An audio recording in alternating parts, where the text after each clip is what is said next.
ಓಂ ಮಾತ್ರೇ ನಮಃ. ಓಂ ಮಾತೃಭ್ಯೋ ನಮಃ. ಓಂ ಪಿತ್ರೇ ನಮಃ. ಓಂ ಪಿತೃಭ್ಯೋ ನಮಃ. ಓಂ ಗುರುಭ್ಯೋ ನಮಃ. ಓಂ ಆಚಾರ್ಯೇಭ್ಯೋ ನಮಃ. ಓಂ ಮಹಾಗಣಪತಯೇ ನಮಃ. ಓಂ ಕುಲದೇವತಾ ಭೂದೇವಿ ಸಹಿತ ಲಕ್ಷ್ಮೀನಾರಾಯಣಾಯ ನಮಃ. ಓಂ ಉಮಾಮಹೇಶ್ವರಾಭ್ಯಾಂ ನಮೋ ನಮಃ.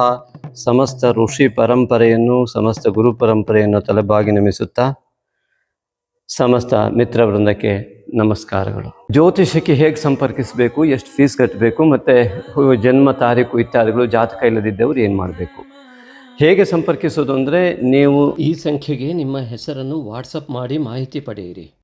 ನಮ್ಮ ಎಲ್ಲ ವಿಡಿಯೋಗಳಿಗಾಗಿ subscribe, like, comment and share ಮಾಡೋದನ್ನು ಮರಿಬೇಡಿ. ಪುಷ್ಯಮಾಸ 20/12/25ರಿಂದ 18/1/26ರವರೆಗೆ ಗ್ಯಾಗೋರಿಯನ್ ಕ್ಯಾಲೆಂಡರ್ ಪ್ರಕಾರ ಪುಷ್ಯ ಮಾಸದಲ್ಲಿ ಗೋಚಾರ ಅತ್ಯದ್ಭುತವಾಗಿ ಈ ಒಂದು ಧನುರಾಶಿಯಿಂದ ಮೀನರಾಶಿಯವರಿಗೆ ಗೋಚರವಾಗ್ತಾ ಇರುವಂಥದ್ದು. ಉತ್ತರಾಯಣ ಪುಣ್ಯಕಾಲವು ಪ್ರಾರಂಭವಾಗುವಂತಹ ಒಂದು ವ್ಯವಸ್ಥೆ ಈ ಒಂದು ಪುಷ್ಯ ಮಾಸದಲ್ಲಿ ರವಿಯು ಮಕರ ರಾಶಿಯನ್ನು ಪ್ರವೇಶ ಮಾಡುತ್ತಿರುವಂಥದ್ದು. 20/12/25ರಂದು ಶುಕ್ರ ಗ್ರಹವು ಧನುರಾಶಿಯನ್ನು ಪಾಡ್ಯದಂದು ಈ ಒಂದು ವೃಶ್ಚಿಕ ರಾಶಿಯಿಂದ ಧನುರಾಶಿಯನ್ನು ಪ್ರವೇಶ ಮಾಡ್ತಾ ಇರುವಂಥದ್ದು. 12/1/26 ಶುಕ್ರನು ಮಕರ ರಾಶಿಯನ್ನು ನವಮಿಯಂದು ಧನುರಾಶಿಯಿಂದ ಮಕರ ರಾಶಿಯನ್ನು ಪ್ರವೇಶ ಮಾಡ್ತಾ ಇದ್ದಾನೆ. 29/12/25 ಬುಧವಾರ ಧನುರಾಶಿಯನ್ನು ದಶಮಿಯಂದು ಬುಧನು ವೃಶ್ಚಿಕದಿಂದ ಧನುರಾಶಿಯನ್ನು ಪ್ರವೇಶ ಮಾಡಿ, ಆ ಬುಧನು 17/1/26ರಂದು ಬುಧ ಗ್ರಹವು ಮಕರ ರಾಶಿಯನ್ನು ಮತ್ತೆ ಪ್ರವೇಶ ಮಾಡ್ತಾ ಇರುವಂಥದ್ದು ಆ ಒಂದು ಚತುರ್ದಶಿಯಂದು. 14/1/26ರಂದು ರವಿಯು ಮಕರ ರಾಶಿಯನ್ನು ಏಕಾದಶಿಯಂದು ಧನುರಾಶಿಯಿಂದ ಮಕರ ರಾಶಿಗೆ ಪ್ರವೇಶ ಮಾಡ್ತಾ ಇರುವಂಥದ್ದು. ಇದು ವಿಶಿಷ್ಟವಾಗಿ ಉತ್ತರಾಯಣ ಪುಣ್ಯಕಾಲ ಪ್ರಾರಂಭ, ಮಕರ ಸಂಕ್ರಾಂತಿ, ಉತ್ತರಾಯಣ ಪುಣ್ಯಕಾಲ ಮತ್ತು ಮಕರ ಸಂಕ್ರಾಂತಿಯ ಶುಭಾಶಯಗಳು. ಹಾಗೆಯೇ 15/1/26ರಂದು ಕುಜಗ್ರಹವು ಮಕರ ರಾಶಿಯನ್ನು ದ್ವಾದಶಿಯಂದು ಧನುರಾಶಿಯಿಂದ ಪ್ರವೇಶ ಮಾಡುತ್ತಿರುವಂಥದ್ದು. ನಂತರ 3/1/26ರಂದು ಪೂರ್ಣಿಮೆ ಈ ಒಂದು ಮಿಥುನ ರಾಶಿಯಲ್ಲಿ ಆರ್ದ್ರ ನಕ್ಷತ್ರದಲ್ಲಿ ಪೂರ್ಣಿಮೆ ಇರುವಂಥದ್ದು. 18/1/26 ಈ ಅಮಾವಾಸ್ಯೆ ಧನು ರಾಶಿಯಲ್ಲಿ ಪೂರ್ವಾಷಾಢ ನಕ್ಷತ್ರದಲ್ಲಿ ಅಮಾವಾಸ್ಯೆ ಕಂಡುಬರುವಂಥದ್ದು. ಇದು ಪುಷ್ಯ ಮಾಸದ ಗ್ರಹ ವೈಶಿಷ್ಟ್ಯತೆ. ಗುರುವು ಮಿಥುನ ರಾಶಿಯಲ್ಲಿಯೇ, ಕೇತುವು ಸಿಂಹ ರಾಶಿಯಲ್ಲಿಯೇ, ರಾಹುವು ಕುಂಭ ರಾಶಿಯಲ್ಲಿ ಮತ್ತು ಶನೈಶ್ಚರನು ಯಥಾಸ್ಥಿತಿಯಲ್ಲಿ ಮೀನರಾಶಿಯಲ್ಲಿ ಸ್ಥಿತನಾಗಿರುವಂಥದ್ದು. ವೃಶ್ಚಿಕ ರಾಶಿ ಸಂಜಾತರೆಲ್ಲರಿಗೂ ಕೂಡ ಪುಷ್ಯ ಮಾಸಕ್ಕೆ ಆತ್ಮೀಯ ಸ್ವಾಗತ. ವೃಶ್ಚಿಕ ರಾಶಿಯ ಅಧಿಪತಿಯಾದ ಕುಜನು ಈಗಾಗಲೇ ಧನು ರಾಶಿಯನ್ನು ಪ್ರವೇಶಿಸಿದ್ದು, ಅಲ್ಲಿಂದ ಮಕರ ರಾಶಿಗೆ ಉಚ್ಚ ಸ್ಥಾನಕ್ಕೆ ಹೋಗುತ್ತಿರುವಂತಹ ಮಹಾ ಸೌಭಾಗ್ಯ ಈ ವೃಶ್ಚಿಕ ರಾಶಿಯ ಸಂಜಾತರೆಲ್ಲರಿಗೂ ಕೂಡ. ಈ ಕುಜಗ್ರಹವು ಧನುರಾಶಿಯಲ್ಲಿ ಇರುವಷ್ಟು ದಿವಸ 15/1/26ರವರೆಗೆ ಗುರು ದೃಷ್ಟಿಯುಕ್ತನಾಗಿ ಹಣಕಾಸಿನ ವ್ಯವಸ್ಥೆ, ಕೌಟುಂಬಿಕ ವ್ಯವಸ್ಥೆಯಲ್ಲಿ ಅತ್ಯುನ್ನತವಾದ ಒಂದು ಸ್ಥಾನಮಾನ, ಸಾಮಾಜಿಕವಾಗಿ ಎಲ್ಲವನ್ನೂ ಕೂಡ ಕೊಡುವ ಒಂದು ಸ್ವಾಭಾವಿಕವಾದ ಸ್ಥಿತಿಯಲ್ಲಿದ್ದು, ನಂತರ ಭೂ ಯೋಗ ಇತ್ಯಾದಿಗಳನ್ನು ಅತ್ಯಂತ ಉನ್ನತ ಮಟ್ಟದಲ್ಲಿ ಕೊಡುವಂತಹ ಮಹಾಸ್ಥಿತಿಗೆ ಉಚ್ಚ ಸ್ಥಾನದಲ್ಲಿ ಉತ್ತರಾಯಣ ಪ್ರಾರಂಭವಾಗುವ ಮಿತ್ರನ ರವಿಯ ಜೊತೆಗೆ ಪ್ರವೇಶ ಇರುವಂಥದ್ದು. ಆ ರವಿಯ ಜೊತೆಗೆ ಕೂಡ ಅವನು ವಿರಾಜಮಾನನಾಗುವಂಥದ್ದು ಮತ್ತು ಏಕಾದಶಾಧಿಪತಿ ಆ ಬುಧನ ಜೊತೆಗೆ ಅಲ್ಲಿ ವಿರಾಜಮಾನನಾಗಿ ಸಪ್ತಮಾಧಿಪತಿಯಾದಂತಹ ಶುಕ್ರನ ಜೊತೆಗೆ ವಿರಾಜಮಾನನಾಗುವುದು, ಇದು ಅತಿ ದೊಡ್ಡ ಮಹಾಯೋಗವನ್ನು ಮಕರ ರಾಶಿಗೆ ಪ್ರವೇಶಿಸಿದ ಈ 4 ಗ್ರಹಗಳ ಯೋಗದಿಂದಲೂ ಮತ್ತು ಇಲ್ಲಿ ಗುರುದೃಷ್ಟಿಯುಳ್ಳ ಈ 4 ಗ್ರಹಗಳ ಯೋಗವು ಅತ್ಯುತ್ತಮವಾದ ಫಲವನ್ನು ನೀಡುವ ವೃಶ್ಚಿಕ ರಾಶಿಯವರಿಗೆ ಮಹಾಸುಯೋಗ. ಇದನ್ನು ಬರೀ ಮಾತಿನಿಂದ ಹೇಳಲಾಗದು, ಅನುಭವಿಸೋದವರಿಗೆ ಅದು ಗೊತ್ತು. ಕೆಲವರಿಗೆ ಇಷ್ಟೊಂದು ಮಹಾಯೋಗ ಇದ್ದರೂ ಏನೂ ಆಗೋದಿಲ್ಲ ಅಂತ ಹೇಳ್ತಾರೆ. ಕಾರಣ ಏನು ಗೊತ್ತಾ? ಅವರವರ ಜಾತಕವು ಭಿನ್ನ ಭಿನ್ನವಾಗಿರುತ್ತೆ. ಹಾಗಾಗಿ ಜಾತಕಗಳನ್ನು ಆಧರಿಸಿ ಫಲಗಳನ್ನು ಗ್ರಹಿಸಬೇಕಾಗತ್ತೆ. ಅದಕ್ಕೆ ಅತಿ ಮುಖ್ಯವಾಗಿ ರಾಹು ಪೀಡಿತವಾದ ಈ 4 ಗ್ರಹಗಳು ಏನಾದರೂ ನಿಮ್ಮ ಜಾತಕದಲ್ಲೂ ಇದ್ದರೆ ಅತಿ ಕೆಟ್ಟ ಫಲಗಳು ಕೂಡ ಲಭ್ಯವಾಗುವ ಲಕ್ಷಣಗಳಿರ್ತವೆ. ಆದ್ದರಿಂದ ರಾಹುವಿಗೆ ನಾಗನ ಆರಾಧನೆ, ಕೇತುವಿಗೆ ವಿನಾಯಕನ ಆರಾಧನೆಯನ್ನು ಮಾಡುವುದರಿಂದ ಅಂತಹ ಒಳ್ಳೆಯ ಫಲ ಕೊಡುವ ಗ್ರಹಗಳು ಕೂಡ ನಿಮಗೆ ಒಳ್ಳೆಯ ಫಲವನ್ನು ಸೂಚಿಸ್ತಾ ಇದ್ದರೂ ಕೂಡ ನಿಮ್ಮಿಂದ ತೆಗೆದುಕೊಳ್ಳಲಿಕ್ಕೆ ಆಗುವುದಿಲ್ಲ. ಯಾಕೆ? ಆ ದೋಷದಿಂದ ಮುಕ್ತಿ ಹೊಂದಲು ನಾಗಶಕ್ತಿ ವಿನಾಯಕನ ಆರಾಧನೆಯನ್ನು ಮಾಡಿ. ಈ ನಾಗಶಕ್ತಿ ವಿನಾಯಕನ ಆರಾಧನೆಯನ್ನು ಮಾಡುವುದರಿಂದಲೇ ನಿಮಗೆ ಅತ್ಯುತ್ತಮವಾದಂತಹ ಯಾವ್ಯಾವ ಗ್ರಹಗಳ ಫಲಗಳು ಸಿಗಬೇಕೋ ಅವೆಲ್ಲವೂ ಲಭ್ಯವಾಗಲು ಸಾಧ್ಯ. ತಾಯಿ ತಂದೆ ಗುರು ಗಣಪತಿಯನ್ನು ಆರಾಧಿಸಿ ನಾಗಶಕ್ತಿ ವಿನಾಯಕನ ಆರಾಧನೆ, ಗುರುವಿನ ಆರಾಧನೆ ಯಂತ್ರ ನಾಗಶಕ್ತಿ ವಿನಾಯಕನ ಆರಾಧನೆಯನ್ನು ಮಾಡಿ ಕುಲದೇವತಾ ಆರಾಧನೆಯನ್ನು ಮಾಡುವ ಮೂಲಕ ನೀವು ಅತ್ಯುತ್ತಮವಾದ ಫಲವನ್ನು ಪಡೆಯಲಿಕ್ಕೆ ಸಂಪೂರ್ಣ ಸಾಧ್ಯ ಇದೆ.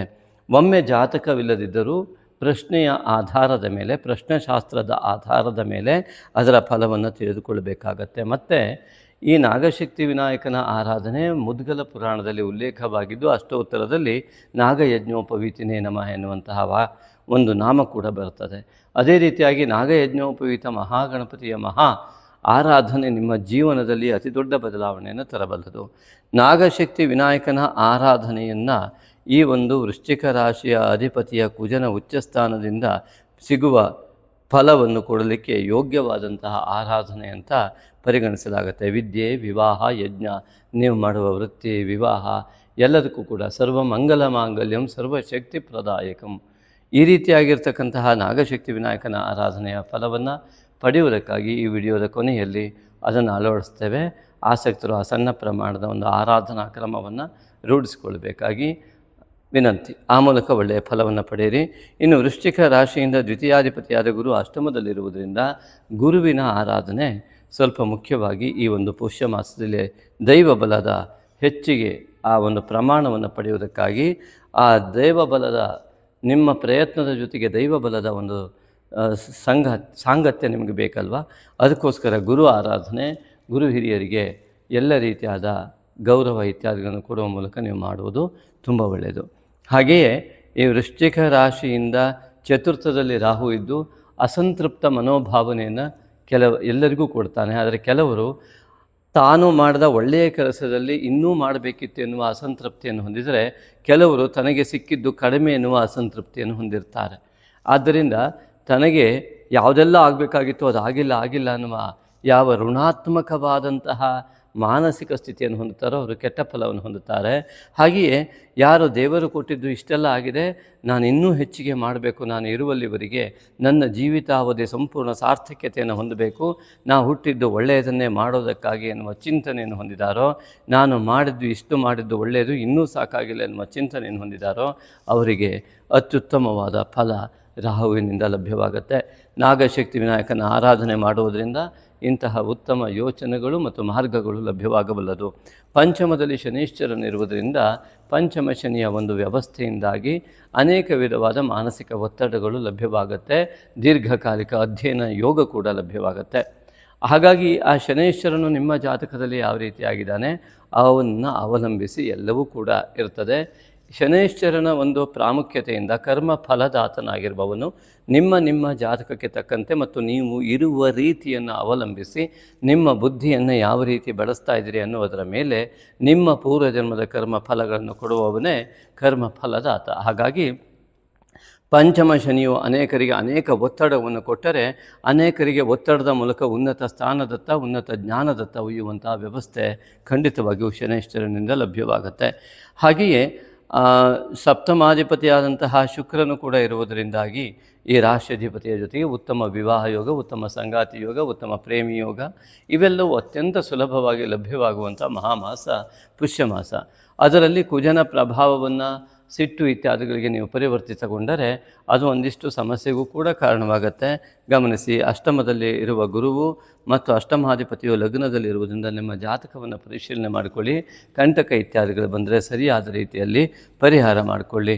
ಇನ್ನು ಭಾಗ್ಯದಲ್ಲಿ ಇರ್ತಕ್ಕಂತಹ ಚಂದ್ರನ ಒಂದು ವ್ಯವಸ್ಥೆ ಗುರುಚಂದ್ರ ಯುತಿಯಿಂದಾಗಿ ಅಷ್ಟಮದಲ್ಲಿ ಲಭ್ಯವಾಗುವುದರಿಂದಾಗಿ ನಿಮ್ಮ ಬಾಯಿನಲ್ಲಿ ಸಂಸ್ಕಾರಹೀನ ಪದಗಳು ಬಂದರೆ ಗುರುವಿನ ಅನುಗ್ರಹ ನಾಶವಾಗ್ತದೆ.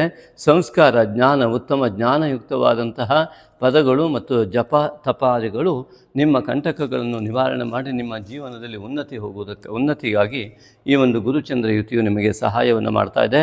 ಪೌರ್ಣಿಮೆಯೆಂದು ತಪ್ಪದೆ ಗುರು ಧ್ಯಾನ ಇತ್ಯಾದಿಗಳನ್ನು ಮಾಡಿ, ಸರಸ್ವತಿ ಧ್ಯಾನಗಳನ್ನು ಮಾಡಿ, ಅದೇ ರೀತಿ ನಾಗಶಕ್ತಿ ವಿನಾಯಕನ ಆರಾಧನೆ ಮಾಡಿ. ಹಾಗೆಯೇ ಈ ಒಂದು ಚಂದ್ರನು ಅಮಾವಾಸ್ಯೆಯ ಚಂದ್ರನಿನ ಇರುವ ದಿವಸದಲ್ಲಿ ಪೂರ್ವಾಷಾಢ ನಕ್ಷತ್ರದ ರಾತ್ರಿಯಲ್ಲಿ ನೀವು ಆ ಒಂದು ಚಂದ್ರನ ಆ ಒಂದು ರವಿಯಿಂದ ಚಂದ್ರನು ಅಮಾವಾಸ್ಯೆಗೆ ತೆರಳ್ತಾ ಇರೋದರಿಂದ ಅಂಥ ಸಂದರ್ಭದಲ್ಲಿ ಅಲೌಕಿಕವಾದ ಅಂದರೆ ಜಪಾನುಷ್ಠಾನಗಳ ಮಹಾಫಲವನ್ನು ಪಡೆಯೋದಕ್ಕೆ ಅವಕಾಶವನ್ನು ಮಾಡಿಕೊಡ್ತಾ ಇದ್ದಾನೆ. ಹಾಗೆಯೇ ವೃಶ್ಚಿಕ ರಾಶಿಯವರಿಗೆ ಇಲ್ಲಿ ಭಾಗ್ಯಾಧಿಪತಿಯಾದ ಚಂದ್ರನಿಂದ ಉತ್ತಮ ಫಲ ಪಡೆಯುವುದಕ್ಕಾಗಿ ಧ್ಯಾನಾದಿಗಳು, ಮಾತ್ರ ನಮಸ್ಕಾರ ಇತ್ಯಾದಿಗಳು ಬೇಕು. ಅದೇ ರೀತಿಯಾಗಿ ಇಲ್ಲಿ ಕೆಲಸದಲ್ಲಿ ಕೇತು ಇರುವುದರಿಂದಾಗಿ ಕೆಲಸದ ಸ್ಥಾನದ ಅಧಿಪತಿಯು ಉತ್ತರಾಯಣವನ್ನೇ ಪ್ರಾರಂಭಿಸ್ತಾ ಇದ್ದಾನೆ. ಕೆಲಸದ ಸ್ಥಾನದಲ್ಲಿ ಕೇತು ಕುಳಿತುಕೊಂಡಿದ್ದಾನೆ. ಅಂದರೆ ರವಿಯಿಂದ ಅತ್ಯುತ್ತಮವಾದ ಉದ್ಯೋಗ ಯೋಗ ಕಾಣ್ತಾ ಇದೆ. ಉದ್ಯೋಗ ಸ್ಥಾನದಲ್ಲಿ ತೊಂದರೆಯನ್ನು ತೋರಿಸ್ತಾ ಇದೆ. ಉದ್ಯೋಗ ಪ್ರಾಪ್ತಿ ಯೋಗ, ಉದ್ಯೋಗ ಸ್ಥಾನದಲ್ಲಿ ತೊಂದರೆ, ಅಂದರೆ ಒಂದು ಉದ್ಯೋಗದಲ್ಲಿ ತೊಂದರೆ ಆಗಿ ಇನ್ನೊಂದು ಉತ್ತಮವಾದ ಉದ್ಯೋಗ ಲಭ್ಯವಾಗುವ ಯೋಗವು ಕೂಡ ಬರ್ಬೋದು. ಅಥವಾ ಯಾರು ಈ ವಿನಾಯಕನ ಆರಾಧನೆಯನ್ನು ಮಾಡ್ತಾರೋ ಇದ್ದಲ್ಲೇ ಆ ಒಂದು ಉತ್ತಮವಾದ ವ್ಯವಸ್ಥೆಗಳು ಕೂಡ ಲಭ್ಯವಾಗ್ತವೆ. ಉದ್ಯೋಗದಲ್ಲಿ ಅನೇಕ ವಿಧವಾದಂತಹ ದೋಷಗಳು, ವಿಘ್ನಗಳು ಕಂಡುಬರುವಂಥದ್ದು, ಯಾವ ಕೆಲಸವೂ ಸರಿಯಾಗದೇ ಇರುವಂತಹ ಲಕ್ಷಣಗಳಿರುವುದರಿಂದಾಗಿ ನಿಮ್ಮ ವೈಯಕ್ತಿಕ ಬಿಸ್ನೆಸ್ ಇತ್ಯಾದಿಗಳಿದ್ದಲ್ಲೂ ಕೂಡ ಅನೇಕ ಸಮಸ್ಯೆಗಳು, ವಿಘ್ನಗಳು ಉಂಟಾಗಬಲ್ಲದು. ನಾಗಶಕ್ತಿ ವಿನಾಯಕನ ಆರಾಧನೆಯನ್ನು ದಯವಿಟ್ಟು ಮಾಡಿ. ಹಾಗೆಯೇ ಈ ಒಂದು ವೃಶ್ಚಿಕ ರಾಶಿಯಿಂದ ಏಕಾದಶಾಧಿಪತಿಯಂತಹ ಬುಧನು ರಾಶಿಯಲ್ಲಿರುವುದು ಅತ್ಯಂತ ದೊಡ್ಡ ಲಾಭವನ್ನು ಕೂಡ ಕೊಡ್ತಾನೆ. ಅದರಿಂದಾಗಿ ಆ ಬುಧನು ದ್ವಿತೀಯಕ್ಕೆ ಹೋಗುವುದರಿಂದ ಲಾಭಾಂಶದಲ್ಲಿ ಆಧಿಕ್ಯತೆ ಆಂಜನೇಯನ ಆರಾಧನೆಯಿಂದ ಲಭ್ಯವಾಗುತ್ತೆ. ಹಾಗಾಗಿ ನಿಮ್ಮ ಈ ಒಂದು ಪುಷ್ಯ ಮಾಸದ ಒಂದು ಯಾವ ಪ್ರಯಾಣ ಇದೆ, ಇದು ಸಂಪೂರ್ಣವಾಗಿ ಯಶಸ್ಸಿನ ಮಾರ್ಗದತ್ತ ಸಂಪೂರ್ಣ ಉತ್ತಮ ಫಲದಿಂದ ಪರಿಪೂರ್ಣವಾಗಲಿ ಎಂಬುದಾಗಿ ನಾವು ನಂಬಿದ ನಾಗಶಕ್ತಿ ವಿನಾಯಕನಲ್ಲಿ ಭಕ್ತಿಪೂರ್ವಕವಾಗಿ ನಿಮ್ಮೆಲ್ಲರ ಪರವಾಗಿ ಪ್ರಾರ್ಥನೆ ಮಾಡಿಕೊಳ್ತೇನೆ. ಯಾವುದೇ ರೀತಿಯಿಂದಲೂ ಉತ್ತಮ ಫಲ ಈ ಪುಷ್ಯ ಮಾಸ ನಿಮಗೆ ನೀಡಲಿ. ನಮಸ್ತೆ. ಈಗ ಮಾರ್ಗಶಿರ ಮಾಸದ ಲಕ್ಕಿ ಕಾಮೆಂಟ್ ಸಮಯ ಬಂದಾಯಿತು. ಇಲ್ಲಿ ನೋಡಿ, ತುಳುನಾಡ ಕುಮಾರಿ ಎನ್ನುವರು ಒಂದು ಕಾಮೆಂಟ್ ಹಾಕಿದ್ದಾರೆ. ನಾನು ಮೊದಲ ಬಾರಿ ನಿಮ್ಮ ವಿಡಿಯೋ ವೀಕ್ಷಿಸುತ್ತಿದ್ದೇನೆ. ನನ್ನ ಪ್ರಶ್ನೆ, ನನಗೆ 43 ವರ್ಷದವರೆಗೆ ಎಷ್ಟೇ ಕಷ್ಟ ಬಂದರೂ ದೇವರ ಮೇಲೆ ನಂಬಿಕೆ ಕಳೆದುಕೊಳ್ಳದೆ ತುಂಬ ಇಷ್ಟದಿಂದ ಪೂಜೆ ಮಾಡುತ್ತಿದ್ದ ನನಗೆ ಈಗ ದೇವರಿಗೆ ಕೈ ಮುಗಿಯಲು ಕೂಡ ಮನಸ್ಸಾಗುವುದಿಲ್ಲ, ಯಾಕೆ ಎನ್ನುವ ಪ್ರಶ್ನೆ ಮಾಡಿದ್ದಾರೆ. ಅವರ ಕಮೆಂಟ್ ಕೆಳಗಡೆನೆ ಶ್ರೀ ಮುಳುಗುಂದ ಅವರು ಕಾಮೆಂಟ್ ಮಾಡಿದ್ದಾರೆ. ಸರ್ ನಮಸ್ಕಾರ ಮುಳುಗುಂದ ಸ್ವಾಮಿ ಅವರೇ. ಇಲ್ಲಿ ಶ್ರೀ ಮುಳುಗುಂದ ಎನ್ನುವಂತಹ ಹೆಸರು ಇಲ್ಲಿ ಕಂಡು ಬರ್ತಾ ಇದೆ ಚಾನಲಲ್ಲಿ. ಅವರಿಗೆ ನಮ್ಮ ಆತ್ಮೀಯ ಧನ್ಯವಾದಗಳು ಮತ್ತು ನಮಸ್ಕಾರಗಳು. ಸರ್, ನಿಮ್ಮ ಕಮೆಂಟ್ ನಾವು ಓದ್ತಾ ಇದ್ದೇವೆ. ನಮಸ್ಕಾರ ಗುರುಜಿ, ನೀವು ಧ್ಯಾನ ಮತ್ತು ಸಾಧನೆ ಮಾಡುವ ಮಹತ್ವದ ಕುರಿತು ಹಾಗೆಯೇ ಕೋಪವನ್ನು ತೊರೆದು ಶಾಂತವಾಗಿರುವ ಬಗ್ಗೆ ಅನೇಕ ಬಾರಿ ಉಪದೇಶಿಸಿದ್ದೀರಿ. ನಿಮ್ಮ ಈ ಅಮೂಲ್ಯ ಮಾರ್ಗದರ್ಶನ ನನ್ನ ಜೀವನದಲ್ಲಿ ಅತೀವ ಪರಿಣಾಮಕಾರಿಯಾಗಿದೆ. ನಾನು ಪ್ರತಿದಿನ ಧ್ಯಾನದಲ್ಲಿ ಸಮಯ ಕಳೆಯುತ್ತಿದ್ದು ಅದು ನನಗೆ ಅಪಾರ ಶಕ್ತಿ ಮತ್ತು ಆಂತರಿಕ ಶಾಂತಿಯನ್ನು ನೀಡುತ್ತಿದೆ. ನಿಮ್ಮಂತಹ ಮಹಾನ್ ಗುರುಗಳಿಂದ ಇಂತಹ ದಿವ್ಯ ಮಾರ್ಗದರ್ಶನ ದೊರೆಯುತ್ತಿರುವುದಕ್ಕೆ ಹೃತ್ಪೂರ್ವಕವಾದಂತಹ ಕೃತಜ್ಞತೆಯನ್ನು ಸಲ್ಲಿಸುತ್ತೇನೆ ಎಂಬುದಾಗಿ ಬರೆದಿದ್ದಾರೆ. ಅಂದರೆ ತುಳುನಾಡ ಕುಮಾರಿಯವರೇ, ನಮ್ಮ ಚಾನಲಿಗೆ ಹೋಗಿ ನಮ್ಮ ಅನೇಕ ವಿಡಿಯೋಗಳನ್ನು ನೋಡುವುದರಿಂದ ನಿಮಗೆ ಇದಕ್ಕೆ ಸರಿಯಾದ ಉತ್ತರ ಲಭ್ಯವಾಗುತ್ತೆ. ಇವರಂತೆಯೇ ಆಂತರಿಕವಾದ ಶಾಂತಿಯನ್ನು ಪಡೆಯೋದಕ್ಕೆ ಮತ್ತು ದೇವರ ಮೇಲೆ ನಂಬಿಕೆ ಇಟ್ಟು ಜೀವನವನ್ನು ಸುಗಮವಾಗಿ ಮಾಡಲಿಕ್ಕೆ ಅವಕಾಶ ಸಿಗ್ತದೆ ಅಂತ ಮುಳುಗುಂದ ಸ್ವಾಮಿಯವರ ಈ ಒಂದು ಮುಳುಗುಂದ ಅವರ ಒಂದು ಕಾಮೆಂಟ್ ನಿಮಗೆ ಉತ್ತರವನ್ನು ನೀಡಿದೆ. ಹಾಗೆಯೇ ಇನ್ನು ಕೆಲವರು ಈ ಒಂದು ನಿಮ್ಮ ಜ್ಯೋತಿಷ್ಯವನ್ನು ನೋಡುವುದರಿಂದ ಯಾರಿಗೆ ಉಪಕಾರ ಇದೆ ಅಂತ ಕೇಳಿದವರು ಇದ್ದಾರೆ. ಹಾಗಾಗಿ ಇವರು ಇಂತಹ ಆ ರೀತಿಯಾದ ಕಮೆಂಟ್ ಮಾಡಿದವರು ಅದರ ಕೆಳಗಡೆಯ ಮತ್ತು ಮೇಲ್ಗಡೆಯ ಕಮೆಂಟ್ಗಳನ್ನು ಓದಿದರೆ ಯಾರ್ಯಾರಿಗೆ ಅದು ಉಪಕಾರ ಆಗಿದೆ ಅನ್ನೋದು ಖಂಡಿತವಾಗಿಯೂ ನಿಮಗೆ ತಿಳಿಯುತ್ತೆ. ಯಾರು ಅದನ್ನು ಅಳವಡಿಸ್ಕೊಳ್ಳೋದಕ್ಕೆ ಇಷ್ಟಪಡ್ತಾರೋ ಅವರಿಗೆ ಖಂಡಿತವಾಗಿ ಉಪಯೋಗ ಆಗುತ್ತೆ. ಇಷ್ಟೇ ಸ್ವಾಭಾವಿಕವಾದ ಸರಳವಾದ ಉತ್ತರ. ಮುಳುಗುಂದವರಿಗೆ ಮತ್ತೊಮ್ಮೆ ಧನ್ಯವಾದಗಳು. ಹಾಗೆಯೇ ಇನ್ನು ಮುಂದಿನ ಒಂದು ಕಾಮೆಂಟನ್ನು ನೋಡ್ತಾ ಹೋದರೆ ಶ್ರೀನಿವಾಸ ಮೂರ್ತಿಯವರು ಒಂದು ಪ್ರಶ್ನೆಯನ್ನು ಕೇಳಿದ್ದಾರೆ. ನನ್ನ ಮಗನು ನನಗೆ ಸುಮ್ಮನೆ ನನ್ನನ್ನು ದ್ವೇಷ ಮಾಡ್ತಾನೆ, ಹಾಗಂತ ಅವನಿಗೆ ನಾನು ಬಿಟ್ಟಿರೋ ಶಕ್ತಿ ಇಲ್ಲ, ಪ್ರೀತಿ ಇದೆ. ಆದರೂ ಆಗಾಗ ನನ್ನ ಹತ್ರ ಮಾತು ಬಿಡೋದು, ದೂರ ಆಗೋದು, ಈ ರೀತಿಯಾಗಿ ಮಾಡ್ತಾನೆ. ಇದು ನನಗೂ ಅವನಿಗೂ ಕೂಡ ಹಿಂಸೆ ಆಗ್ತಾ ಇದೆ. ಇದಕ್ಕೇನು ಕಾರಣ ಗುರುಜಿ, ಇದೇನು ಮಾಡಬೇಕು ಅಂತ ಕೇಳಿದರೆ, ಖಂಡಿತವಾಗಿಯೂ ಒಂದು ತಂದೆಯ ಒಂದು ಅಳಲನ್ನು ತೋಡಿದಿರ. ಇಂತಹ ಒಂದು ಸ್ಥಿತಿಗತಿಗಳು ಕೇವಲ ನಿಮಗೊಂದೇ ಅಲ್ಲ, ಸಾಮಾನ್ಯ ವಯಸ್ಕರಾಗ್ತಾ ಬಂದಂತಹ ಮಕ್ಕಳು ತಂದೆಯನ್ನು ತಿರಸ್ಕಾರ ಮಾಡದ ರೀತಿಯಲ್ಲಿ ನಡೆದುಕೊಳ್ಳುವಂತಹ ವಿಧಿವಿಧಾನಗಳು ಇತ್ತೀಚಿನ ದಿನದಲ್ಲಿ ಅದರ ಪ್ರಮಾಣ ಜಾಸ್ತಿ ಆಗಿದೆ. ಇವತ್ತಿನ ಶಿಕ್ಷಣ ವ್ಯವಸ್ಥೆಯ ಒಂದು ನ್ಯೂನ್ಯತೆ ಅಂತ ಕೂಡ ಅದನ್ನು ನಾನು ಕರಿತೀನಿ. ಯಾಕೆ ಶಿಕ್ಷಣ ಕ್ಷೇತ್ರದಲ್ಲಿಯೇ ನಾನಿದ್ದು ನೋಡಿರುವಂಥ ಸತ್ಯ ಕೂಡ ಇದೆ. ಹಾಗೆಯೇ ಯಾರ ಜಾತಕದಲ್ಲಿ ರವಿಗ್ರಹ ಸರಿ ಇರುವುದಿಲ್ಲವೋ, ಪಿತೃಸ್ಥಾನದ ಅಧಿಪತಿ ಸರಿ ಇರೋದಿಲ್ವೋ, ಈಗ ಇಂತಹ ಸ್ವಾಭಾವಿಕ ಪ್ರತಿಕ್ರಿಯೆಗಳು ಉಂಟಾಗುತ್ತೆ. ಯಾಕೆ ಅಂತ ಕೇಳಿದರೆ, ಯಾರಿಗೆ ತಂದೆಯಿಂದ ದೂರ ಆಗುವ ಮತ್ತು ಕುಲದೇವತಾ ಆರಾಧನೆಯ ಫಲ ಸಿಗದೇ ಇರುವಂತಹ, ದೈವಬಲ ಸಿಗದೇ ಇರುವಂತಹ ಪೂರ್ವಜನ್ಮದ ದೋಷಗಳು ಇರ್ತವೆಯೋ ಅಂಥವರು ಹುಟ್ಟಿದಾಗ ಈ ತಂದೆಯಿಂದ ಭಿನ್ನ ಆಗುವಂತಹ, ಭಿನ್ನಾಭಿಪ್ರಾಯ ಹೊಂದುವಂಥ ಯೋಗಗಳು ಅಲ್ಲಿ ಉತ್ಪನ್ನವಾಗ್ತವೆ. ಅದಕ್ಕೆ ಪರಿಹಾರ ತಂದೆ ಮತ್ತು ಮಗ ಇಬ್ಬರು ಕೂಡ ಆತ್ಮೀಯತೆಯಿಂದ ಕುಳಿತು ಇಂತಹ ದೋಷದಿಂದ ನಾವು ದೂರವಾಗಿ ನಾವಿಬ್ಬರು ಹತ್ರ ಆಗಬೇಕು ಅನ್ನುವಂತಹ ಚಿಂತನೆಯನ್ನು ಮಾಡ್ತಕ್ಕಂಥದ್ದು. ಮಗುವಿನ ಜಾತಕದಲ್ಲಿ ಹೀಗಿದ್ದಾಗ ಅವನಿಗೆ ತಂದೆಯ ಆಶೀರ್ವಾದ ಸಿಗದೇ ಇರುವಂತಹ ದೋಷ ಬರುವುದರಿಂದ ನಿತ್ಯ ತಾಯಿ ತಂದೆಗೆ ನಮಸ್ಕಾರ ಮಾಡುವಂತಹ ಪ್ರಕ್ರಿಯೆಯನ್ನು ಸಣ್ಣ ಮಗುವಿಂದಲೇ ಅವರಿಗೆ ಇಷ್ಟ ಇಲ್ಲದಿದ್ದರೂ ಹೇಳಿ ಕಾಲ್ಮುಟ್ಟಿ ನಮಸ್ಕಾರ ಮಾಡಿಸಿಕೊಳ್ಳೋದು ಇದು ಮೊದಲನೇ ಪರಿಹಾರ. ಮತ್ತು ನಿತ್ಯ ತಾಯಿ ತಂದೆಗೆ ನಮಸ್ಕಾರ ಮಾಡುವಂತಹ ವ್ಯಕ್ತಿ ಈ ರೀತಿಯ ದೋಷದಿಂದ ಹೊರಗೆ ಬರ್ತಾನೆ. ಈ ಮೂರನೇದಾಗಿ ತಂದೆ ಮತ್ತು ಮಗ ಇಬ್ಬರು ಕೂಡ ಓಂ ನಮಃ ಶಿವಾಯ, ರವಿಗ್ರಹಕ್ಕೆ ಸಂಬಂಧಪಟ್ಟಂಥ ದೋಷ ಇದಾಗಿದ್ದರಿಂದ ಓಂ ನಮಃ ಶಿವಾಯ ಜಪವನ್ನು ಯಥಾಕ್ರಮವಾಗಿ ಮಾಡ್ತಾ ಬಂದರೆ ಈ ದೋಷಕ್ಕೆ ಪರಿಹಾರ ಕೂಡ ಆಗತ್ತೆ. ಧನ್ಯವಾದಗಳು. ಇನ್ನು ಕೊನೆಯದಾಗಿ ಅದ್ಭುತವಾಗಿ ಮೊದಲೇ ನಾವು ಬರೆದಂತೆ ಇದು ಸನಾತನ ಎನ್ನುವಂತಹ ಒಂದು ಯೂಟ್ಯೂಬ್ ಚಾನಲ್ನ ಅಪರಿಚಿತ 9733 ಈ ಒಂದು ಯೂಟ್ಯೂಬ್ ಚಾನಲಿಂದ ನಮಗೆ ಕಾಮೆಂಟ್ ಬಂದಿದೆ. ಈ ಕಾಮೆಂಟನ್ನು ಕೂಡ ನಾವು select as a lucky comment ಅಂತ ಅವತ್ತೇ ಕೂಡ ಹಾಕಿದ್ದೀವಿ. ಅದ್ಭುತವಾದ ಪ್ರಶ್ನೆಯನ್ನು ಕೇಳಿದ್ದಾರೆ, ಆದರೆ ಈ ಪ್ರಶ್ನೆಯನ್ನು ಸ್ಪಷ್ಟವಾಗಿ ಕ್ಲಿಯರ್ ಆಗಿ ಅಂತ ಹೇಳಿ ಕೇಳಿದ್ದಾರೆ. ಸಮರ್ಪಕವಾಗಿ ಸಂಪೂರ್ಣ ಉತ್ತರ ಕೊಡೋದಕ್ಕೆ 1 ಗಂಟೆ ಬೇಕಾಗುತ್ತೆ, ಆದರೆ ಶಾರ್ಟ್ ಆಗಿ ನಾನು ಕೆಲವು ಪಾಯಿಂಟ್ಗಳಲ್ಲಿ ಇದನ್ನು ಮಾಹಿತಿಯನ್ನು ಕೊಡೋದಕ್ಕೆ ಇಷ್ಟಪಡ್ತೇನೆ. ಯಾರು ಬಿಟ್ಟರು ನಿನ್ನನ್ನು ಕರ್ಮ ಬಿಡೋದು, ನಾನು ಬಿಡೋದಿಲ್ಲ ಅಂತ ಕರ್ಮ ಹೇಳುತ್ತೆ ಅನ್ನೋ ಮಾತು ಒಂದು ಕಡೆ ಇದೆ. ಇನ್ನೊಂದು ಕಡೆ ದೇವರ ಅಪ್ಪಣೆ ಇಲ್ಲದೆ ಒಂದು ಎಲೆ ಕೂಡ ಉದುರೋದಿಲ್ಲ, ಅಂದರೆ ತೇನ ವಿನಾ ತೃಣಮಪಿನ ಚಲತೆ ಅನ್ನೋದ್ರ ಬಗ್ಗೆ ಬರೆದಿದ್ದಾರೆ. ಹಾಗೆ ಮತ್ತೊಂದು ಕಡೆ ಮಾಡಿದ್ದುಣ್ಣು ಮಹಾರಾಯ, ಅದೇ ಕರ್ಮಫಲ, ಮತ್ತು ಪಾಲಿಗೆ ಬಂದದೇ ಪಂಚಾಮೃತ. ಇಷ್ಟೆಲ್ಲ ಇದ್ದ ಮೇಲೆ ಭವಿಷ್ಯ ಯಾಕೆ ಕೇಳಬೇಕು, ಸ್ವಲ್ಪ ಕ್ಲಿಯರ್ ಆಗಿ ಉತ್ತರ ಕೊಡಿ ಅಂತ ಪ್ರಶ್ನೆ ಮಾಡಿದ್ದಾರೆ. ಸನಾತನ ಚಾನಲ್ ಅಧಿಕಾರಿಗಳೇ, ನಾವು ನಿಮಗೆ ಉತ್ತರವನ್ನು ಕೊಡ್ತಾ ಇದ್ದೇವೆ. ಇಲ್ಲಿ ಮುಖ್ಯವಾಗಿ ಮಾಡಿದ್ದುಣ್ಣು ಮಹಾರಾಯ ಅಂದರೆ ಕರ್ಮಫಲವನ್ನು ಹೇಳಿದಂಥದ್ದಾಗತ್ತೆ. ಮತ್ತು ಆ ಕರ್ಮ ಎನ್ನುವಂಥದ್ದು ಕರ್ಮಣ್ಯೇವಾಧಿಕಾರಸ್ಥೆ ಮಾ ಫಲೇಶು ಕದಾಚನ ಎನ್ನುವಂಥ ಭಗವದ್ಗೀತೆಯ ವಾಕ್ಯದಂತೆ ಕರ್ಮವನ್ನು ಮಾಡಲಿಕ್ಕೆ ನಿನಗೆ ಅಧಿಕಾರ ಇದೆ. ನಿನ್ನ ಶ್ರದ್ಧಾ ಭಕ್ತಿ ಮತ್ತು ಪೂರ್ವ ಜನ್ಮದ ಅನೇಕ ಜನ್ಮದ ನಿನ್ನ ಪಾಪ ಪುಣ್ಯಗಳನ್ನು ಆಧರಿಸಿ ನಾನು ಭಗವಂತನಾದಂಥ ಕೃಷ್ಣ ನಾನು ನಿಮಗೆ ಫಲವನ್ನು ಕೊಡ್ತೇನೆ ಅಂತ ಭಗವದ್ಗೀತೆಯಲ್ಲಿ ಕೃಷ್ಣ ಹೇಳ್ತಾನೆ. ಹಾಗೆ ಯಥಾಶ್ರದ್ಧಾ ತಥಾ ಫಲ ಎನ್ನುವಂಥ ಶಾಸ್ತ್ರವಾಕ್ಯ ಕೂಡ ಇದೆ. ಆ ಶ್ರದ್ಧೆ ಪ್ರಮಾಣವನ್ನು ಅರಿಯುವಂಥವನು ಭಗವಂತ ಮಾತ್ರ ಆಗಿರ್ತಾನೆ. ಇನ್ನು ದೇವರ ಅಪ್ಪಣೆ ಇಲ್ಲದೆ ಇದಕ್ಕೆ ಕೊನೆಗೆ ಬರ್ತೇನೆ, ಮಾಡಿದ್ದುಣ್ಣು ಮಹಾರಾಯ ಮತ್ತು ಪಾಲಿಗೆ ಬಂದದ್ದೇ ಪಂಚಾಮೃತ. ನನಗೆ ಸಿಕ್ಕಿದ್ದೆ ಪಂಚಾಮೃತ ಅಂತ ಜೀವನ ಕಳೆದು ಬಿಡೋಣ ಅಂತಂದರೆ, ಉದಾಹರಣೆಗೆ ಒಬ್ಬನಿಗೆ ಒಂದು ರೋಗ ಬರುತ್ತೆ, ಅಯ್ಯೋ ರೋಗ ಬಂತು ಪಾಲಿಗೆ ಬಂದಿದ್ದೆ ಪಂಚಾಮೃತ ಅಂತ ಔಷಧ ಮಾಡದೆ ಇರಲಿಕ್ಕಾಗತ್ತೆ. ಹಾಗಾಗಿಯೇ ನಮ್ಮ ಯಾವ ಪಾಲಿಗೆ ಬಂದಂಥದ್ದೆಲ್ಲವನ್ನು ಪಂಚಾಮೃತ ಅಂತ ಸ್ವೀಕರಿಸ್ತಾ ಅದನ್ನು ಗೆಲ್ಲುವ ನಿಟ್ಟಿನಲ್ಲಿ ಪರಿಹಾರ ಅಗತ್ಯ ಇರ್ತದೆ. ಅದಕ್ಕಾಗಿ ಜ್ಯೋತಿಷ ಅತ್ಯಂತ ಬೆಳಕನ್ನು ಚೆಲ್ಲುತ್ತೆ. ಅದೇ ರೀತಿಯಾಗಿ ತೇನ ವಿನಾ ತೃಣಮಪಿ ಚಲತಿ ಎಂಬುದಾಗಿ ಹೇಳಿದಿರ. ಹಾಗೆ ಈ ಅವ ದೇವರಿಲ್ಲದೆ ಹುಲ್ಲು ಕಟ್ಟಿ, ಖಂಡಿತವಾಗಿ ಹೌದು, ಆ ಭಗವಂತನ ಇಚ್ಛೆಲ್ಲದೆ ಒಂದು ಹುಲ್ಲು ಕೂಡ ತೃಣವೂ ಕೂಡ ಅಲಗಾಡಲಾರದು ಎನ್ನುವಂತಹ ಒಂದು ವಾಕ್ಯ ಖಂಡಿತವಾಗಿಯೂ ಇದೆ, ಅದು ಸತ್ಯ ಕೂಡ ಹೌದು. ಅದು ಹೇಗೆ ಎಂಬುದಾಗಿ ಹೇಳ್ತೇನೆ. ಅದಕ್ಕೂ ಮುಂಚೆ ಇಷ್ಟೆಲ್ಲ ಇದ್ದ ಮೇಲೆ ಭವಿಷ್ಯ ಯಾಕೆ ಕೇಳಬೇಕು ಎನ್ನುವ ಪ್ರಶ್ನೆಯೇ ತಪ್ಪಾಗಿದೆ. ಯಾಕೆಂದರೆ ಭವಿಷ್ಯವನ್ನು ಕೇಳುವಂತ ಯಾರೂ ಹೇಳಿಲ್ಲ, ಕೇಳಿಲ್ಲ.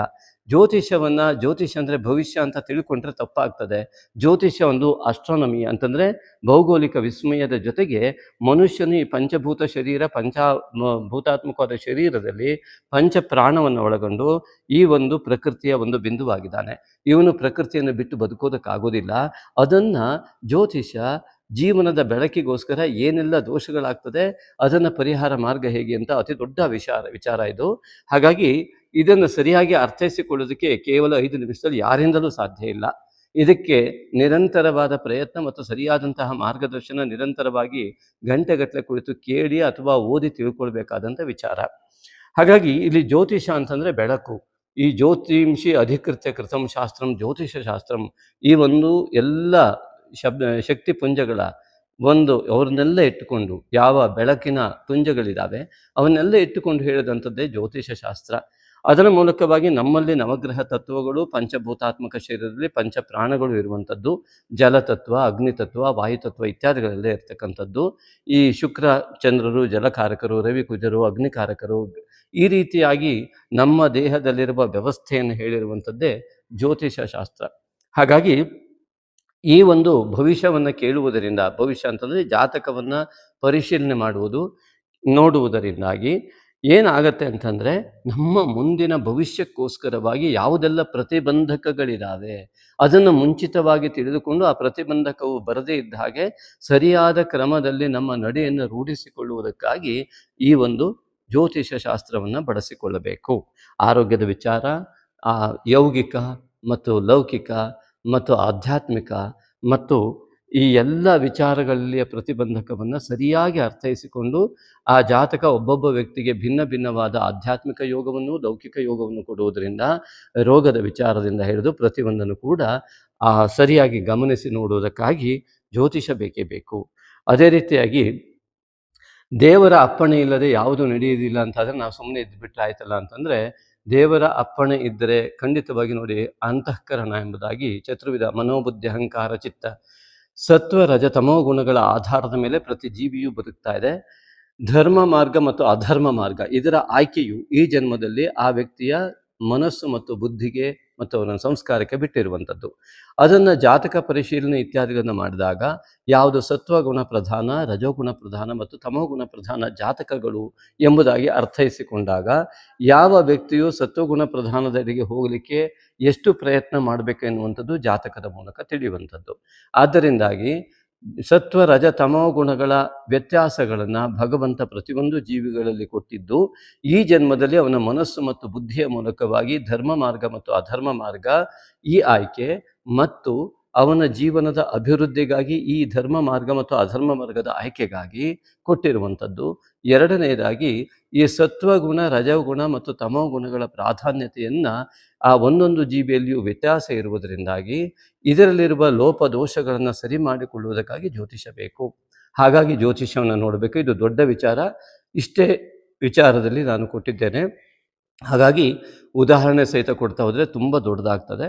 ದಯವಿಟ್ಟು ಈ ಒಂದು ಲಕ್ಕಿ ಕಾಮೆಂಟನ್ನು ಗಮನಿಸಿದಂಥ ಎಲ್ಲರೂ ಕೂಡ ಈ ಉತ್ತಮವಾದ ಪ್ರಶ್ನೆ ಕೇಳಿದ ಸನಾತನ ಚಾನಲ್ ಅವರಿಗೂ ಕೂಡ ಧನ್ಯವಾದಗಳನ್ನು ಅರ್ಪಣೆ ಮಾಡ್ತಾ, ಖಂಡಿತವಾಗಿಯೂ ಅಂತಹ ವಿಮರ್ಶೆ ಇದ್ದರೆ ಒಂದು ದಿವಸ ನೀವು ಕೂಡ ಬನ್ನಿ, ಕುಳಿತು ಒಂದು ವಿಡಿಯೋ ಮಾಡೋಣ. ಜನರಿಗೆ ಹೆಲ್ಪ್ ಆಗುತ್ತೆ ಅಂದರೆ ಇದರ ವಿಸ್ತಾರವಾದಂಥ ರೂಪವನ್ನು ನೋಡೋಣ. ಅದೇ ರೀತಿಯಾಗಿ ಭಗವದ್ಗೀತೆ 15-16 ಅಧ್ಯಯನ ಮಾಡಿ ಅದರಿಂದಲೂ ಕೂಡ ನಿಮಗೆ ಈ ಒಂದು ಸತ್ವ ರಜ ತಮೋ ಗುಣಗಳ ವ್ಯತ್ಯಾಸಗಳು, ಭಗವಂತನ ಒಂದು ಅನತಿ ಇಲ್ಲದೆ ಯಾವುದೂ ನಡೆಯುವುದಿಲ್ಲ. ಆದರೆ ನಮಗೆ ಕೊಟ್ಟಂತಹ ಮನಸ್ಸು ಮತ್ತು ಬುದ್ಧಿಯ ಮೂಲಕವಾಗಿ ನಮಗೆ ಆಯ್ಕೆಯನ್ನು ಇದೇ ಮಾರ್ಗದಲ್ಲಿಯೇ, ಈ 3 ಗುಣಗಳಲ್ಲಿಯೇ ನೀನು ಬದುಕು ಎಂಬುದಾಗಿ ಭಗವಂತನ ಸೃಷ್ಟಿಯನ್ನು ಬದಲಿಸಲಿಕ್ಕೂ ಕೂಡ ಯಾರಿಂದಲೂ ಆಗೋದಿಲ್ಲ. ಅದರ ಆಧಾರದ ಮೇಲೆಯೇ ನಾವು ನಮ್ಮ ನಡೆನುಡಿಗಳನ್ನು ನಡೆಸಿಕೊಂಡು ಹೋಗ್ತೇವೆ. ಧನ್ಯವಾದಗಳು.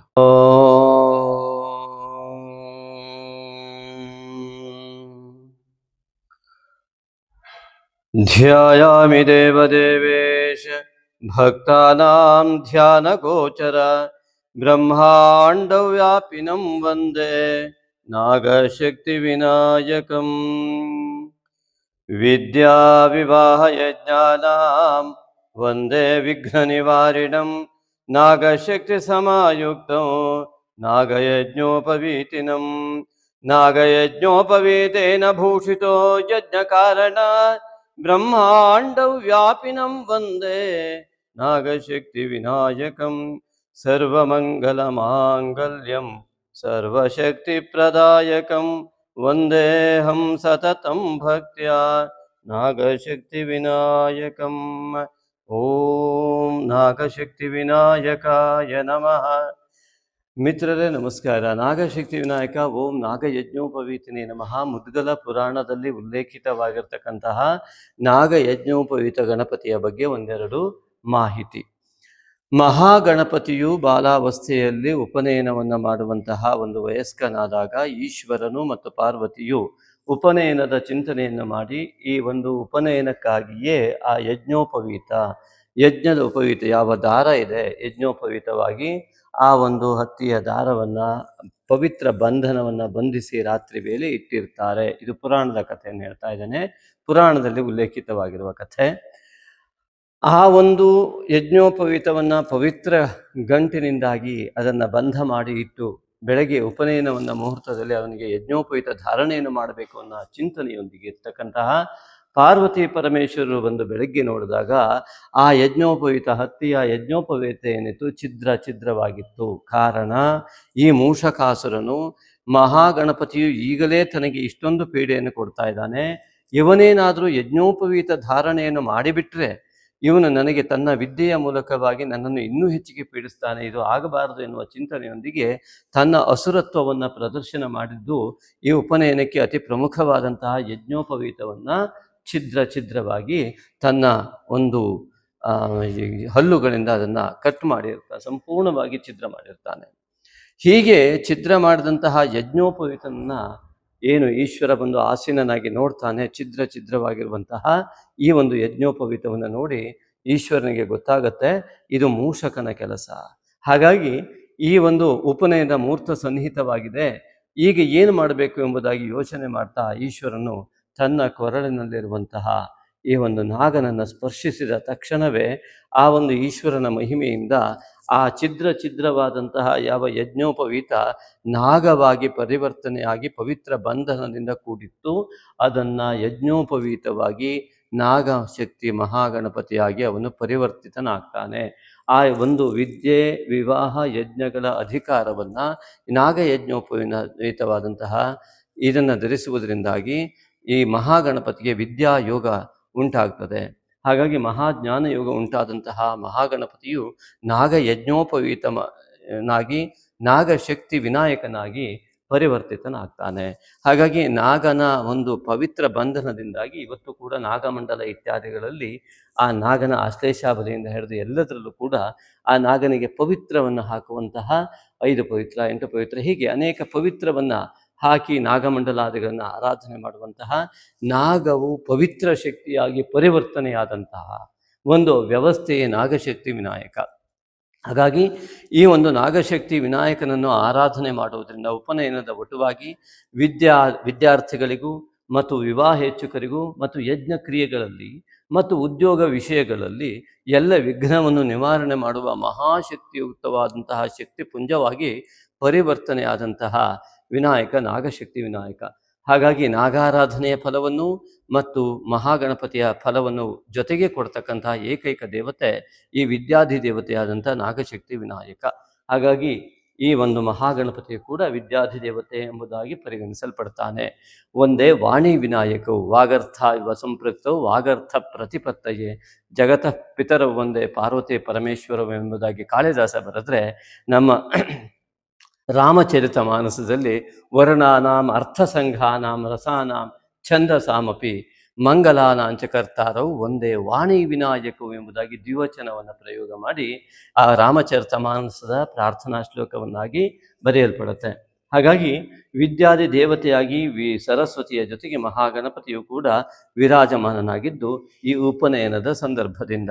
ಆದ್ದರಿಂದಾಗಿ ಯಾರು ಈ ಒಂದು ನಾಗಶಕ್ತಿಯ ವಿನಾಯಕನ ಆರಾಧನೆಯನ್ನು ಯಥಾಕ್ರಮವಾಗಿ ಮಾಡ್ತಾರೋ ಅದು ಅವರವರ ಜಾತಕದ ಕ್ರಮದ ಪ್ರಕಾರ ಅನೇಕ ಭಿನ್ನತ್ವವು ಕೂಡ ಇರ್ತದೆ. ಅದರ ಆರಾಧನೆಯ ಕ್ರಮದಲ್ಲಿ ಮಂತ್ರವೆಲ್ಲವೂ ಒಂದೇ, ಆರಾಧನೆಯ ಕ್ರಮದಲ್ಲಿ ಬದಲಾವಣೆ ಆಗ್ತದೆ. ಆದ್ದರಿಂದಾಗಿ ಈ ಒಂದು ಮಹಾಗಣಪತಿಯ ಆರಾಧನೆಯನ್ನು ಮಾಡುವುದರಿಂದ ಇಲ್ಲಿ ಧ್ಯಾನಾವಸ್ಥೆಯಲ್ಲಿ ಕುಳಿತಂತಹ ನಾಗಶಕ್ತಿ ವಿನಾಯಕರನ್ನು ನಿಮಗೆ ದರ್ಶಿಸ್ತಾ ಇದ್ದೇವೆ. ಅವನು ಉಪನಯನದ ಒಟುವಾದಂತಹ ಒಂದು ಸಂದರ್ಭದಲ್ಲಿ ವಿದ್ಯಾಯೋಗಕ್ಕಾಗಿ ಕುಳಿತಂತಹ, ಜ್ಞಾನ ಯೋಗಕ್ಕಾಗಿ ಕುಳಿತಂತಹ ಒಂದು ಚಿಹ್ನಿತವಾದಂತಹ ಈ ನಾಗಶಕ್ತಿ ವಿನಾಯಕ. ಇಲ್ಲಿ ನಾಗದೋಷ ಮತ್ತು ಈ ಒಂದು ಕೇತು ದೋಷವನ್ನು ನಿವಾರಣೆ ಮಾಡುವ ಮೂಲಕ ಈ ಒಂದು ರಾಹು ಛಾಯೆ ಮತ್ತು ಕೇತು ಛಾಯೆಯಿಂದ ವಿಮುಕ್ತರಾಗುವುದಕ್ಕಾಗಿ ಸಮಸ್ತ ಗ್ರಹಗಳಿಗೂ ಕೂಡ ನಾಗಶಕ್ತಿ ವಿನಾಯಕನೇ ಸಂಪೂರ್ಣ ಬಲವನ್ನು ನೀಡ್ತಾನೆ. ಈ ರೀತಿಯಾಗಿ ಪುರಾಣದ ಉಲ್ಲೇಖದಂತೆ ಸಹಸ್ರಾರು ವರ್ಷಗಳ ಹಿಂದಿನ ಸ್ಪಷ್ಟವಾದ ಆರಾಧನೆಯು ಇರುವಂತಹ ಒಂದು ವ್ಯವಸ್ಥೆ ಇದು. ಅದನ್ನು ಸರಿಯಾದ ರೀತಿಯಲ್ಲಿ ಮಾಡುವ ಕ್ರಮವನ್ನು ರೂಢಿಸಿಕೊಳ್ಳುವುದು, ಅದು ಎಲ್ಲ ರೀತಿಯ ಸಮಸ್ತ ನವಗ್ರಹಗಳ ದೋಷಗಳು ನಿವಾರಣೆಯಾಗುವಂತಹ, ನವಗ್ರಹಗಳ ಸಂಪೂರ್ಣ ಉತ್ತಮ ಫಲಗಳು ಸಿಗುವಂತಹ, ನಮ್ಮ ಜೀವನದಲ್ಲಿ ಉಂಟಾಗುವ ಸಮಸ್ತ ವಿಧ ದೋಷ ನಿವಾರಣೆಗೆ ಮತ್ತು ಪುಣ್ಯ ಫಲ ಸಂಗ್ರಹಕ್ಕಾಗಿ ನಾಗಶಕ್ತಿ ವಿನಾಯಕನ ಆರಾಧನೆ.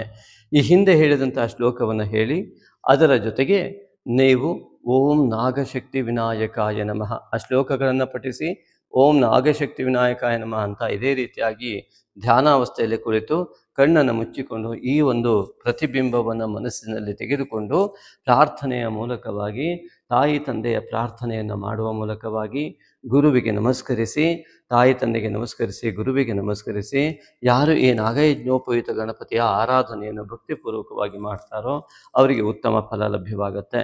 ಆದ್ದರಿಂದಾಗಿ ಮಾನಸ ಪೂಜೆಯ ರೀತಿಯಲ್ಲಿ ನೀವು ನಿಮ್ಮದೇ ಆದ ಉತ್ತಮ ಸಮಯದಲ್ಲಿ, ಅದರಲ್ಲೂ ವಿಶೇಷವಾಗಿ ಹೇಳಿದಂತೆ ಅಮಾವಾಸ್ಯೆ ಮತ್ತು ಪೌರ್ಣಿಮೆಯ ದಿನ ನೀವು ಈ ರೀತಿಯಾದ ಧ್ಯಾನಾವಸ್ಥೆಯಲ್ಲಿ ಕಣ್ಮುಚ್ಚಿ ಕುಳಿತು, ಈ ಮಹಾಗಣಪತಿ ನಾವು ಧ್ಯಾನ ಮಾಡ್ತಾ ಇದ್ದೀರೋ ಇಲ್ಲೋ ಅಂತ ನೋಡ್ತಾ ಇದ್ದಾನೆ, ನಾವು ಕಣ್ಮುಚ್ಚಿ ಕುಳಿತು ಅವನನ್ನು ಗ್ರಹಿಸುವ ಶಕ್ತಿಯನ್ನು ಪಡೆದುಕೊಂಡು ಆ ಒಂದು ಪ್ರತಿಬಿಂಬವನ್ನು ಮನಃ ಪರದೆಯ ಮೇಲೆ ಬಿಂಬಿಸಿಕೊಂಡು ಅದನ್ನು ಆರಾಧನೆಯನ್ನು ಮಾಡ್ತಾ ಬಂದು, ಮೊದಲು ಆ ಶ್ಲೋಕಗಳನ್ನು ಹೇಳಿ ಓಂ ನಾಗಶಕ್ತಿ ವಿನಾಯಕಾಯ ನಮಃ ಅಂತ ಮನಸ್ಸು ಸಂಪೂರ್ಣವಾಗಿ ತೃಪ್ತವಾಗುವಲ್ಲಿವರಿಗೆ ಆ ಜಪವನ್ನು ಮಾಡಿ, ಅನಂತರದಲ್ಲಿ ಮತ್ತೆ ಆ ಶ್ಲೋಕವನ್ನು ಹೇಳಿ ಅವನಿಗೆ ನಮಸ್ಕರಿಸಿ ಆ ನಮ್ಮ ಧ್ಯಾನವನ್ನು ಮುಗಿಸ್ತಾ ಬರೋದ್ರಿಂದ ನಮ್ಮ ಅನೇಕ ದೋಷಗಳು ನಿವಾರಣೆ ಆಗ್ತವೆ. ಇದನ್ನು ನೀವು ಕೂಡ ಅನುಸರಿಸಿ ಅಂತ ತಮ್ಮಲ್ಲಿ ನಾನು ಕೇಳ್ಕೊಳ್ತೇನೆ.